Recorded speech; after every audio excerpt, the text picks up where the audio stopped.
Happy Wednesday evening, everyone. It's Leanne, Bob, and David from the Steelers Sanctuary crew.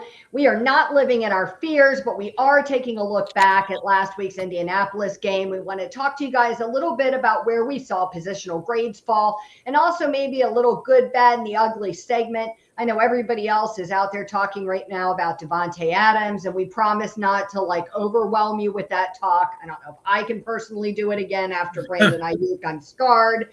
But guys, let's talk a little bit about the Indy game, and we'll just kind of go right down, through the offense positionally, and we'll just start right at the top with quarterback. Where did you guys put Justin Fields for a grade?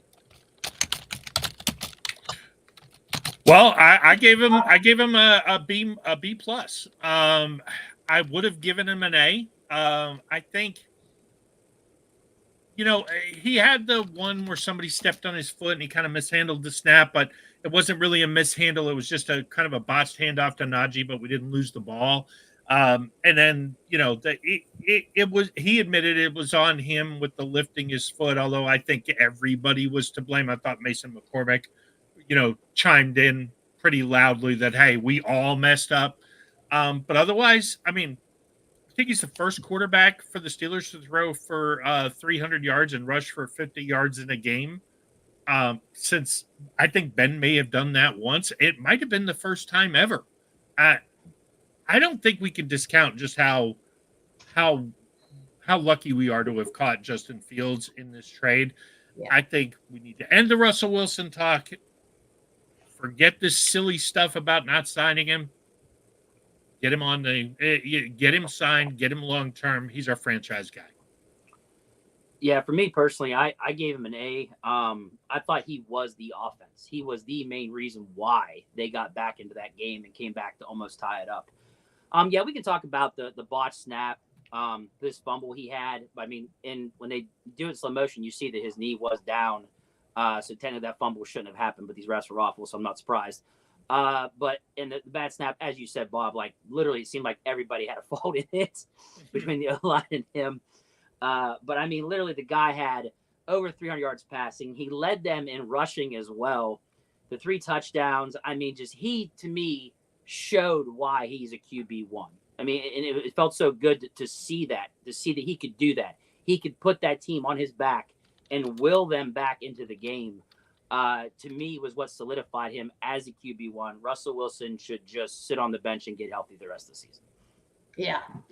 I had him at a B plus. I think it's hard, an A speaks to this. Maybe it's the old teacher in me, this higher level of really excelling. And I think there was still room to grow. So I didn't quite have him at an A, but I really was impressed. I know why a lot of people were down on him. I feel like those people were down on him because they don't want him to be our quarterback and really weren't watching the same game as the rest of us. Because I thought for a player who has faced so much adversity in his career and has struggled so many times, he showed poise, he showed maturity, he stayed calm, he did everything he could to lead that team back.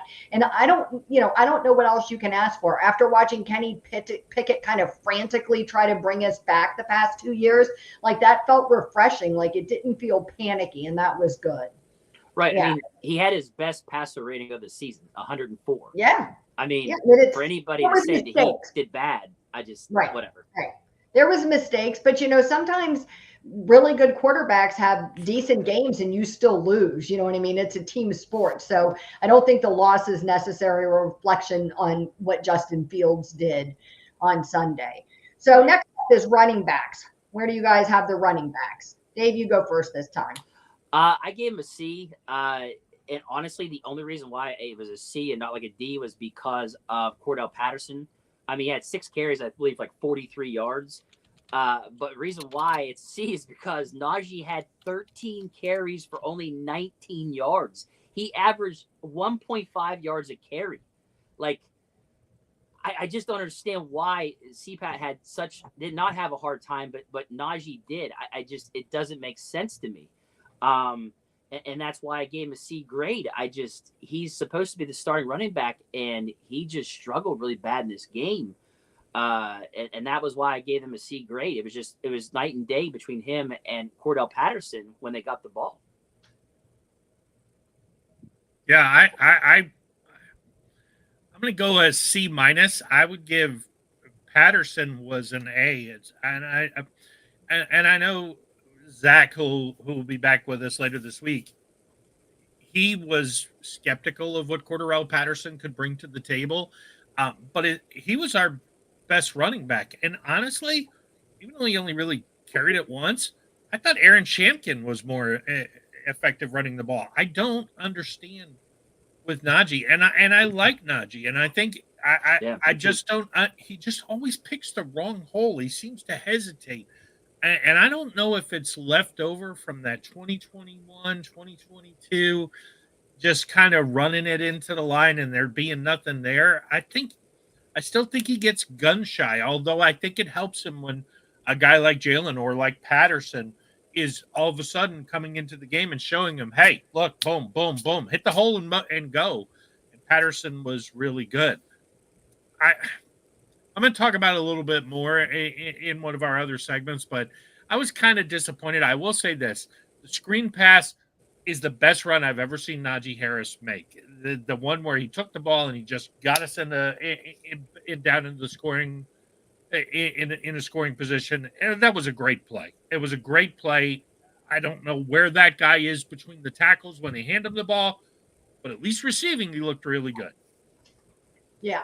I have to say, I kind of echo everything that David said, so I'm not going to go into a whole bunch of repeating the same stuff. I did want to add that Ray Fittipaldo said this morning that on Tuesday that Cordarrelle Patterson was seen in a boot walking around the facility. He said that doesn't necessarily mean that this is a serious injury. He said it doesn't mean it's not. He said it was just something kind of, from his perspective, a little bit unexpected and was notable or noteworthy. And so it'll be interesting to see if he doesn't play this weekend and Warren still doesn't play this weekend. Looks like they'll be elevating Jonathan Ward, and that'll be interesting to see. Fittipaldo said that he thinks out of Shampkin and Ward that Ward is the better runner. So it'll be interesting to see what that actually looks like and what Najee's able to do. Patterson, I thought, played well, but it was like a really small sample size. All right, next up, wide receivers. Bob, back to you this time.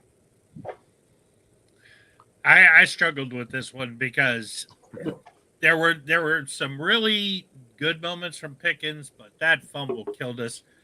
I got to go with D because that was a crucial turnover. And also, with the exception of Pickens, where was everybody else? I mean, Austin had one nice catch.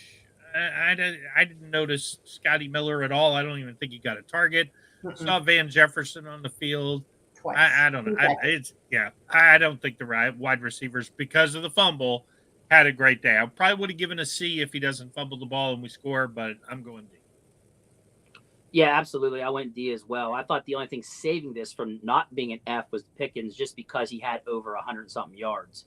The fumble, yeah, you make a good point there. I mean, that definitely could have made this easily an F. But for me, mostly the reason why it's a D is because of the fact your wide receivers number 2 through 5 are non-existent. I mean, look, Van Jefferson had, I think, 2 receptions for 21 yards. And then, Calvin Austin III, I think, had 1 reception for 17. Your top 4 guys receiving in this game, 2 of them were tight ends. 1 was a running back. And then there's Pickens. That's not how this should look in the stat sheet. It just shouldn't. There should be a number 2 guy putting up at least 50-plus yards to have some kind of effect on this game to help your number 1 wide receiver out. And it's bad. And that's why I gave it a D. The only thing saving it for me not being an F was the fact that Pickens put over 100-something yards. The fumble really does make it maybe more like a D-, but still, that he was the only one that was actually productive out of the group. When I was a teacher, when kids didn't show up, I taught middle school, kids didn't show up for class all quarter, you got an F. And that's how I felt about the wide receiver room. Like, most of them just weren't showing up. I don't know where they are. I don't know why that is. I think it makes Pickens look like this like outstanding star pupil that, I think he has that potential, but I agree. I think the fumble was huge.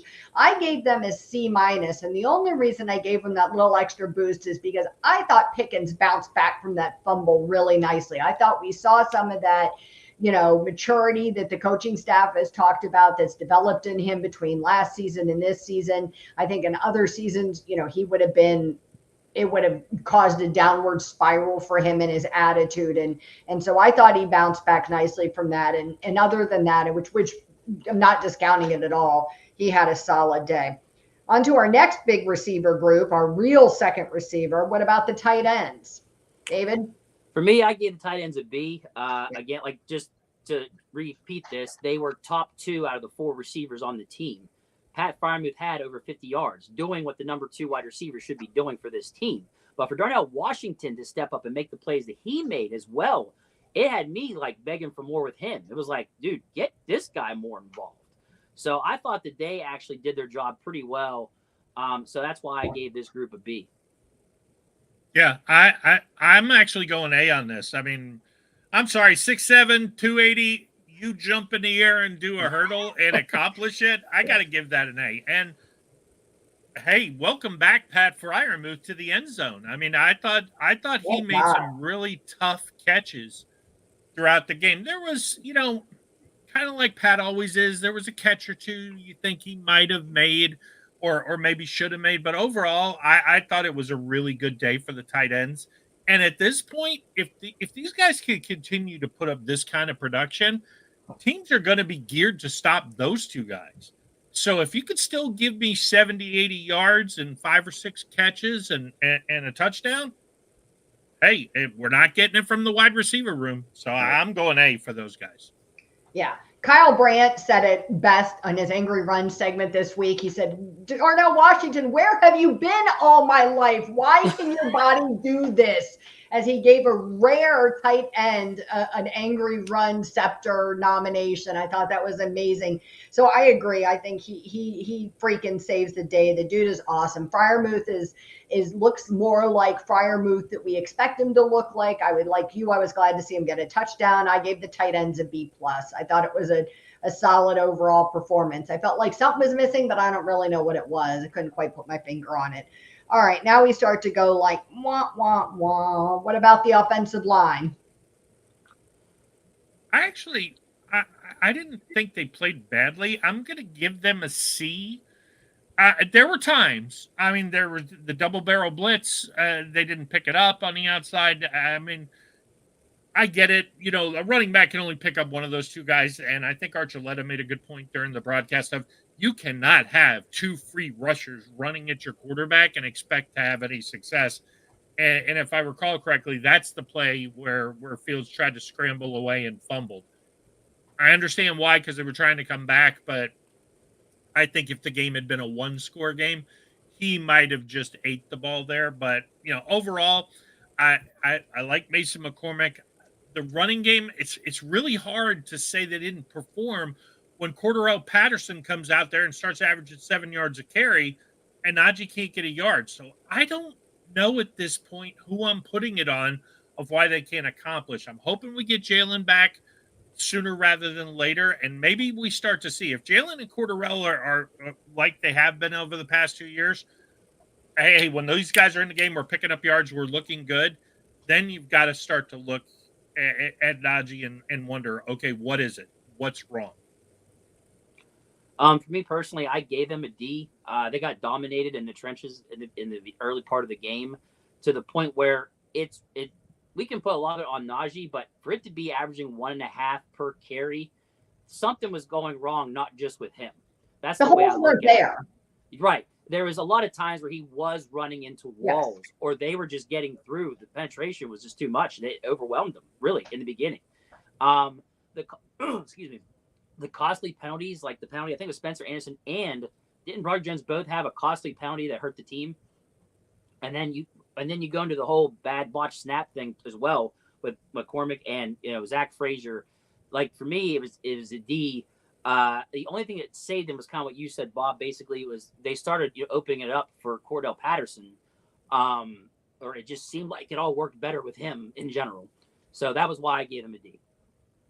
I gave him a D too. I kind of thought the same thing. I thought there was a lot of times where there were no holes from Najee. I think that some of the issues on the offensive line were masked by the fact that like Justin Fields was holding the ball too long, or that it looked like Najee just wasn't performing well. And I think that masked some of the issues on the offensive line, but I think those issues are still there. They had 4 sacks, 9 quarterback hits.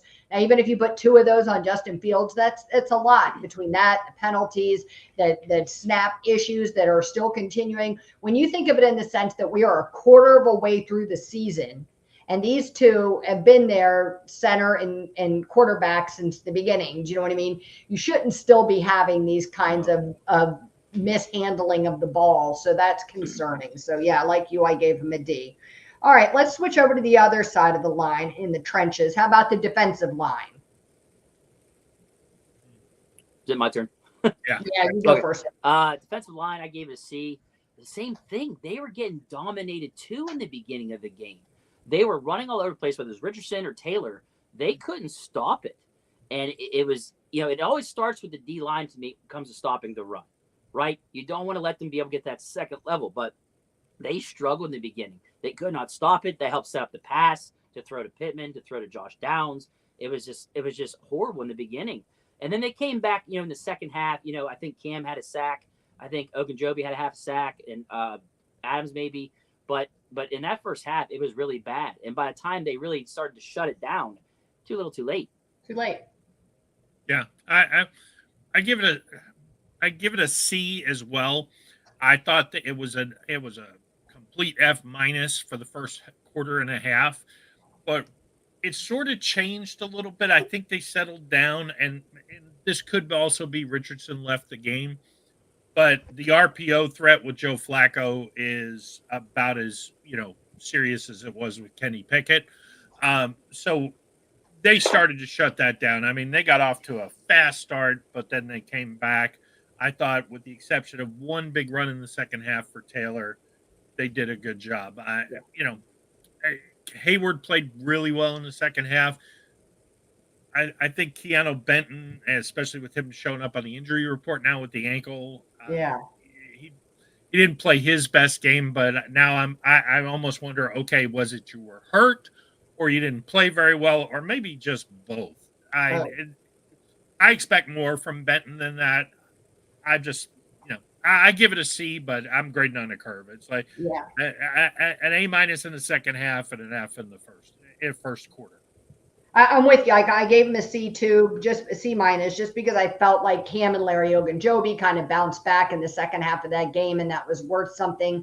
I felt like Keanu Benton, who Bob has touted as like, the best lineman on the team, do you know what I mean, was non-existent. I mean, where was he? So I was curious. I'm with you on that injury to see, and I wondered how much of this performance was that and something else. But altogether, they just looked disjointed. They looked like they didn't know what they were doing. And this was a matchup that had been talked about all week, this offensive line going up against our defensive line. And it just felt like a big letdown. All right, on to the linebackers. Let's start with the inside linebackers, and then we'll talk about the outside linebackers. Bob, you want to go first? On the inside linebackers, I got to give it a D. There were communication issues. Look, I'm not down on Patrick Queen like a lot of people are, but he didn't play a great game. He got washed. Now, I'm kind of grading a little bit on a curve for the inside linebackers because the guards who were getting off clean and blocking them, Quentin Nelson is maybe the best guard in the National Football League. So when he comes to find you, I expect you're going to get taken out of the play. And I think that's, there were times Peyton Wilson, I thought, got washed a couple of times in runs. And it almost seemed like when he did get washed, he probably shouldn't have been on the field for the run. It was an Landon Roberts thing. I think they did a bad job, or Steichen did an awesome job of identifying, hey, Roberts is on the field, we're passing. If Wilson's on the field, we're running. And just overall, I mean, I just a disappointing day in general for a unit that I think is actually pretty good. Yeah, me personally, I gave him a D as well. The inside linebackers, Queen and Wilson looked horrible trying to stop the run. There were several times where they just got wiped out. There were some times where Queen didn't even look like he was really, no, I want to say he was looked disinterested in making the tackle, but his effort looked horrendous. Peyton Wilson, he had a real hard time covering. I mean, they had him out there on Josh Downs, so I get it, but at the same time, you're there, you got to do your job. If you don't do your job, then it is what it is. But I just thought that they both looked really bad, and they had zero impact on the game. They couldn't do anything. I mean, let's think about this. Both safeties for us, Elliott and Minka, led the team in tackles. It's crazy. That's a sign that your linebackers are not getting the job done, period. Yep. So for me, inside linebackers, it was a D. Yeah, I gave him a D too. I wrote down really worrisome because I almost hope. I mean, I know Patrick Queen came out afterwards and talked about this communication issue. It seemed apparent during the game that they weren't communicating. So I really hope that that's what this is. Like, I hope that's the worst thing, because while the Colts have some solid players that were putting forth really outstanding effort and some good coaching, they will not be the hardest team we see this year. So if that was like the best effort against this like mid-level Colts team, then what happens when we're facing some of these other really, tough offenses? Like, what happens then? High-powered offenses, because this ain't it. All right, moving over to the outside linebacker. David, what do you think about them?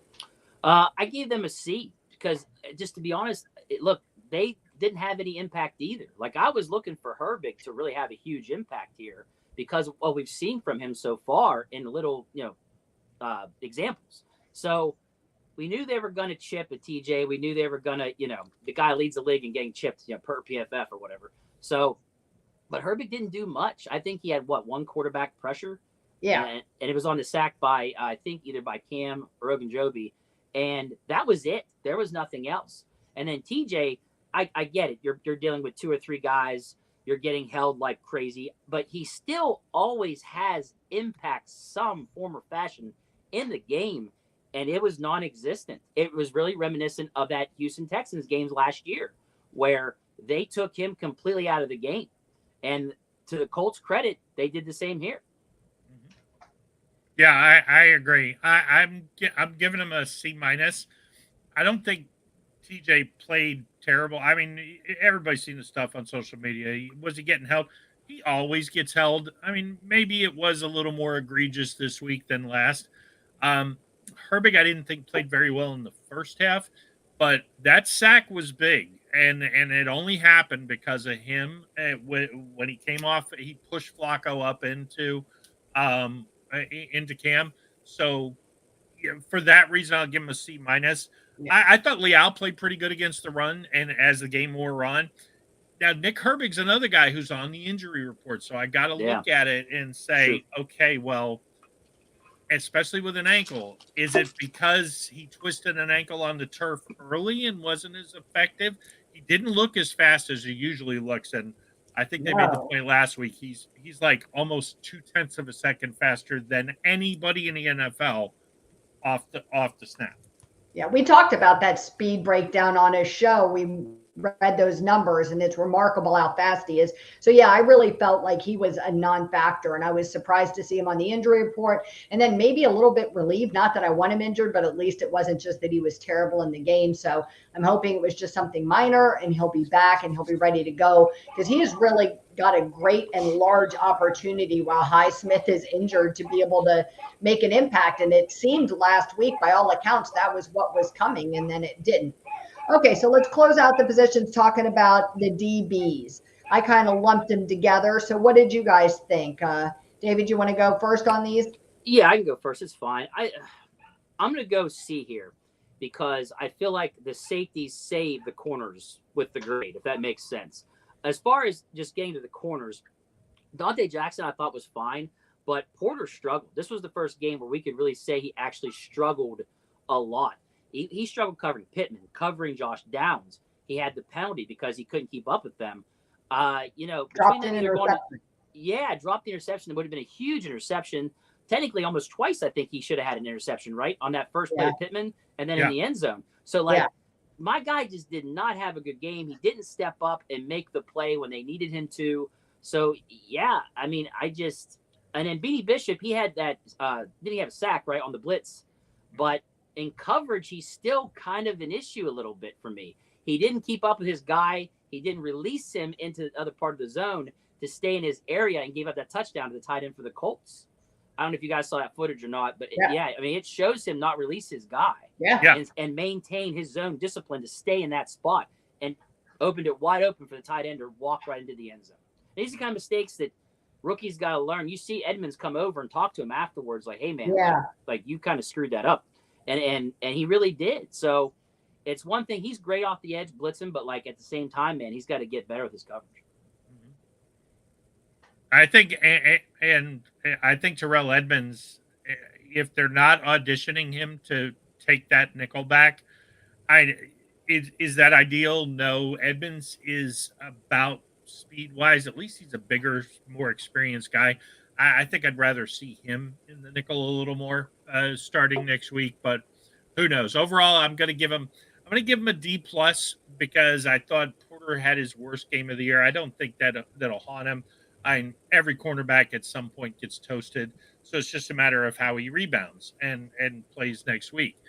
Dante Jackson, I thought, was the only corner who had a really good, solid game.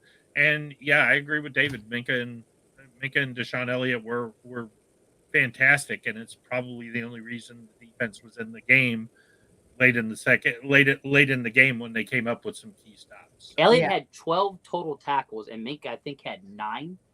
Like, I think they combined for 21. Yeah, something like that. Too reminiscent of last year. Yeah, too reminiscent of last year. Yeah, I was right there with you guys. I gave him a C-. I just, I like you. I thought Elliott and Fitzpatrick saved him. I just thought it was kind of a pathetic effort is what it felt like. Do you know what I mean? It just felt like low energy. I was like, did they put something in the water that made everybody sleepy, like Benadryl? Like, what is wrong with everybody? Everybody just felt so washed out. Do you know what I mean? You didn't see crispness. You didn't see those bursts from the defenders that we usually see, the aggression. Do you know what I mean? I didn't even see them really looking pissed off that they were struggling at times. Right. Do you know what I mean? What I expect. I mean, I saw frustration, but not that kind of anger that, they usually TJ or Cam or somebody does to kind of rally everybody to get them back. It was just kind of an apathetic performance. I'm like, are they jet lagged or what? Yeah, right. Did they just fly in this morning? What is going on? Weird. All right. Before we leave today, we want to talk about the good, the bad, and the ugly. So kind of.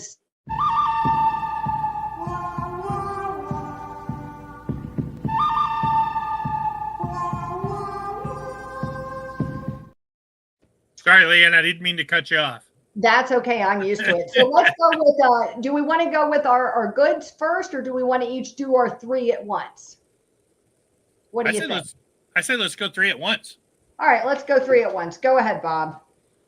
Okay, so good, Justin Fields. I mean, if you walked away from this game with anything other than the opinion of, hey, that's our guy, that's our franchise guy, we're not going to get somebody in the draft who's as good. He's still young. I cannot say enough about how badly I want us to sign him. I was always a Justin Fields proponent, but it's hard denying he was the best part of the game. For bad, Joey Porter Jr. Okay, now you just had the worst game of your professional career. You had a couple of chances. It wasn't the worst thing I've ever seen. That's why it's not in the ugly. But let's face it. You misplayed an interception. You dropped an interception. You got burned for a touchdown. Okay, show us something this week, Joey. And then for ugly, Najee Harris. Okay, look, I get it. He may be gun shy for whatever reason. You want to make excuses for the offensive line or him or whatever it is, but this is going on, year after year. This is his 4th year. There's a reason we didn't pick up his 5th-year option. And yes, the screen pass was nice, but when you flip off the crowd, when you go into the locker room and start saying, hey, when the media starts praising Justin Fields and saying, hey, it's all of us, not just Justin, there is something creeping in here that I wouldn't be surprised when Jalen is healthy and Cordarrelle is healthy if we don't see Najee slip down into a 3-man rotation instead of a 2-man rotation.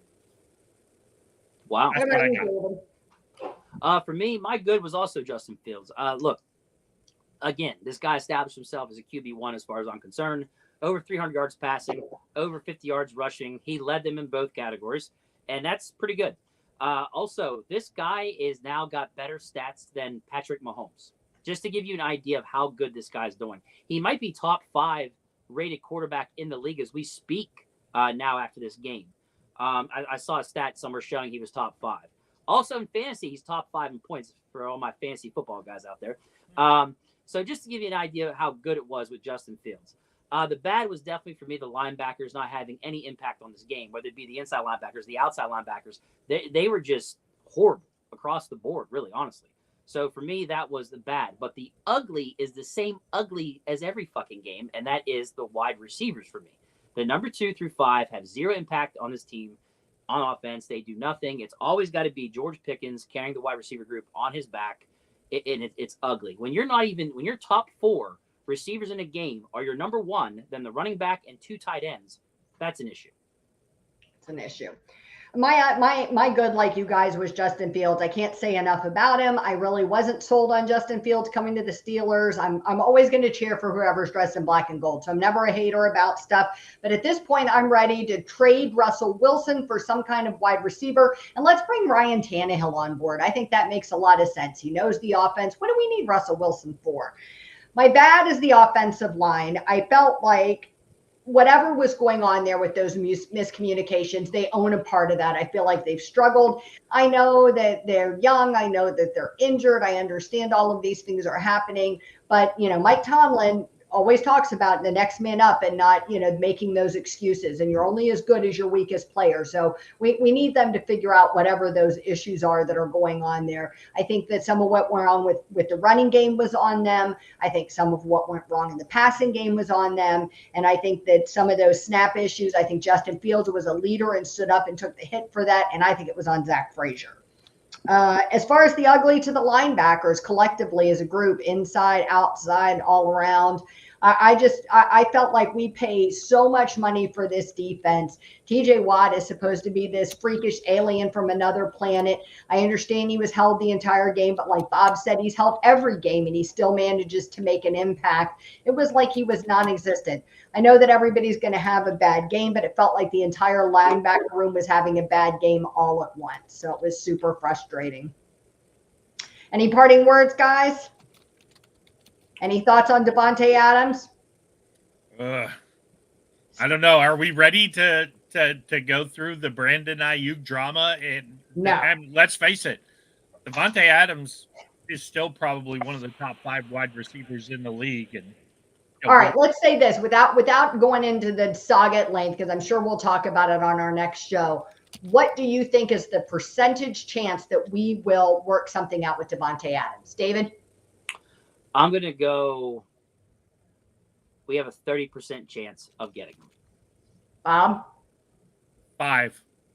Ooh. Damn. I was at 40. I think, if Omar, it depends. I think it depends on how much Davante Adams wants out. I'm always freaking out. Well, Bob, thanks for being positive. We really appreciate it. $40 million, man. I can't see the Steelers doing it. Not with that cap hit. Yeah, I get what you're saying. I guess Alan Sanders put something out that's not guaranteed. I don't know. No, I guess there's some the restructuring options, and everybody says it depends on how badly he wants out and where he wants to go. But then I also heard everybody say that no matter what another team offers, the Jets are going to offer more because they believe that they're ready to win with Aaron Rodgers, and they just need apparently Davante Adams. So. Yeah, I don't know. All right, guys, if you tuned in, we appreciate it. We thank you so much. Please do us a favor, like, share, and subscribe to the podcast. You can follow all of us on social media. You can see our handles on the screen. Follow the podcast as well to keep up. We will be back to film another show tomorrow, which will go out Friday, correct? I think so. Yes.